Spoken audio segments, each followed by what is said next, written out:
Greetings, nurturing, homebody, moody Cancer. My name is Eliane Nicole. I'm an astrologer and tarot card reader. And now I'm going to do the July 2020 overview for the zodiac sign of Cancer. I'm going to read the tarot. And then for the second half, I'm going to talk about the July planets. Definitely stick around for the second half of the video because there's a lot of really fascinating stuff going on in the sky right now. And I recommend that you watch the videos for your sun, moon, and rising sign. And if you don't know your sun, moon, and rising, you should definitely contact me to have a birth chart reading. Having an understanding of your birth chart is an invaluable tool in life. And I love doing it, and I can do it on Zoom during quarantine, so contact me.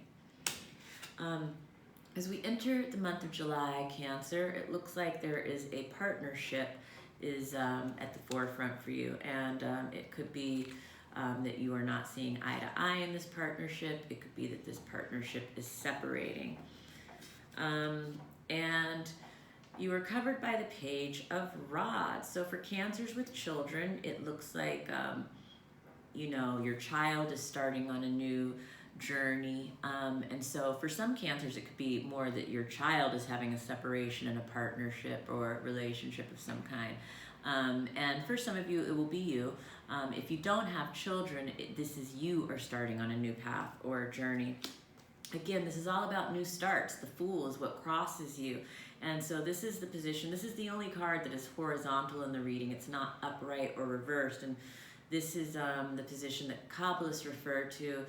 It's your tikkun. It's your karmic correction in July. So your karmic work is around a new start, about having faith, about, stepping out in faith, really, starting new. Another theme for you, the basis of the month, it looks like, is making boundaries around home, family, security, wealth. What's leaving is, it looks like somebody, you or someone close to you, is recovering from a spiritual or financial injury. It looks like around mid-month you could get some good news. We see the Page of Swords. Around mid-month also, we see the Seven of Cups reversed. So this could just be that the future is looking cloudy to you. It's not quite into focus right now. You don't quite know what direction you want to go. Fears or insecurities are the Eight of Cups reversed. This could be about a meeting or a reunion of some kind. And if it's not that, it could be just that you are having a fear or insecurity that you aren't going to find that which completes you emotionally or creatively. For some, it will be an emotional thing. For some, it will be a creative. Cups can go either way. As readers, we present the scale of the meanings, and it can be on one end of the scale or the other. But when I read it with someone directly, I'm able to kind of intuitively, deduce or even to draw out of them in conversation where, you fall on the scale, which is why I always recommend direct readings. But anyway, I'm going to keep going.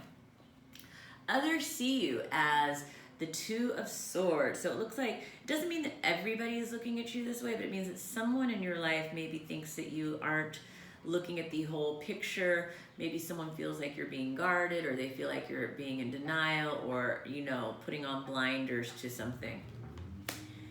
Your positive feelings are the Sun. So it looks like towards the end of the month, there's going to be maybe some fun in the sun, maybe a little vacation opportunity, or if it's not like an actual vacation, it could just be, just summer fun, enjoyment, enlightenment, happiness, good times towards the end of the month, Cancer.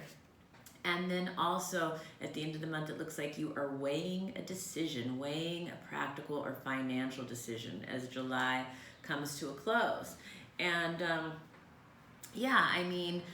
that was the tarot. And now I'm going to talk a little bit about the planets. As we enter the month of July, Aries has just entered, Mars has just entered Aries at the end of June. So that is a big kick of energy for us collectively, a lot of motivation. It's like fire, and for Cancer, Aries is square Cancer. And so, I don't know, I think you're going to feel really driven to go for your goals, and you just want to, not burn out. So, pace yourself, I guess, is what the square would indicate with that between Mars and Aries.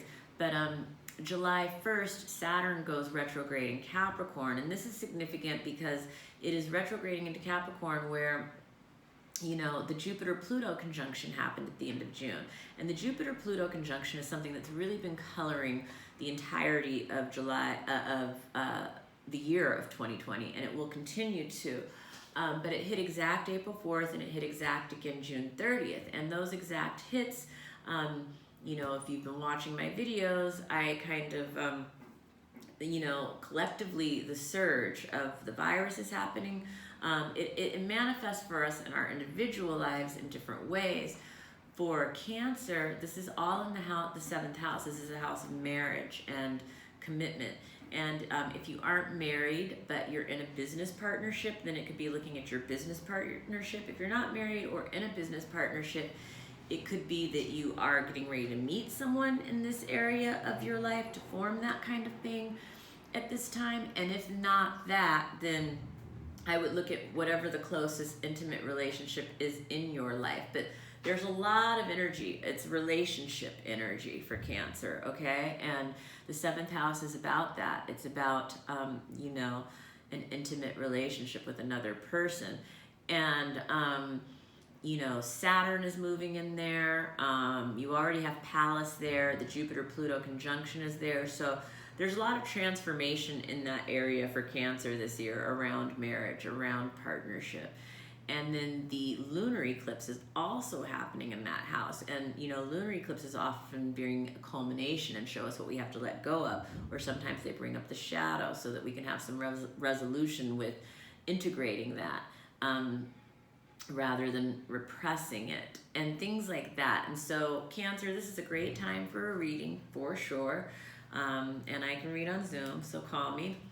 And let's see, July 6th, Ceres enters, is going retrograde in Pisces. And so I think that Cancer is, how do you nurture yourself in terms of your spiritual practice or your religious practice or your education, your higher learning, how do you nurture yourselves or others in that area is going to be the question when Ceres goes retrograde there. And July 12th, Mercury goes direct. Mercury is retrograde the whole first 2 weeks of the month. And, Mercury retrograde often brings communication issues up.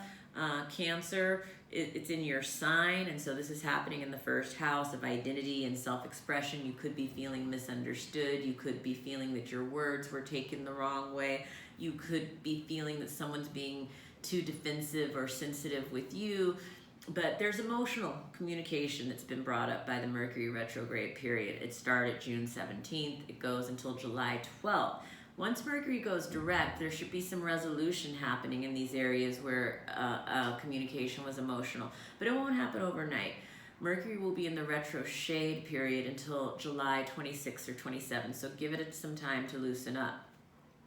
Also, July 20th is the new moon in Cancer, and that is the black moon in Cancer. Again, this is in your first house, so this is your house of identity, of self-expression, even of physical appearance. You may be wanting to have a whole new look. You may be wanting to reinvent yourself.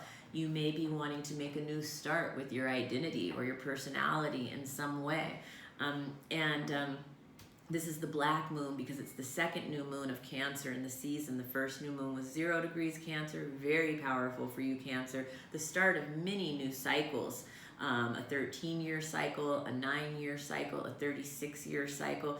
So again, I would highly encourage Cancer to get a reading at this time and to kind of understand the spiritual process that's at work behind these cycles and what's going on in the sky. And how it's affecting you and your life. But yes, set the intentions that you want around all of these Cancerian themes, which are very important to you, the home, roots, family, the ancestors, the mother, land, real estate, wealth, your emotional landscape, all of these places are great, you know, to make intentions and to do an altar and at this new moon, this black new moon, very powerful new moon. And I'm going to be discussing it more in my posts on my Instagram at astrology.tarot.Eliane Nicole, because I don't want to spend too much time and make these videos too long.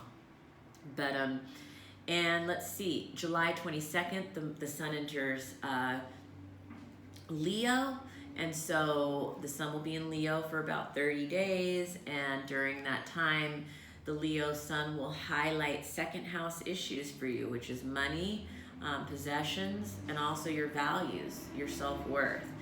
And then finally, July 27th, you know, there is a Jupiter sextile Neptune aspect, which is very beautiful, very mystical, very creative, very transcendental. And this is happening between your 9th house and your 7th house. So this has to do with relationship energy. And there could be some inspiration here, or some transcendence here around those issues for you. And so that's my reading for July. Again, I can get a lot, these are very broad strokes. I'm doing the cliff notes for all Cancers.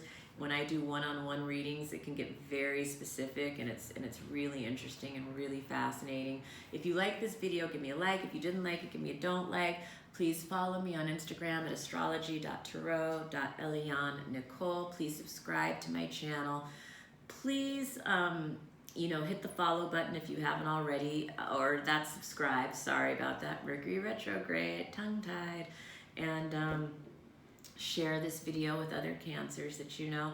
And have a wonderful, wonderful July, Cancer.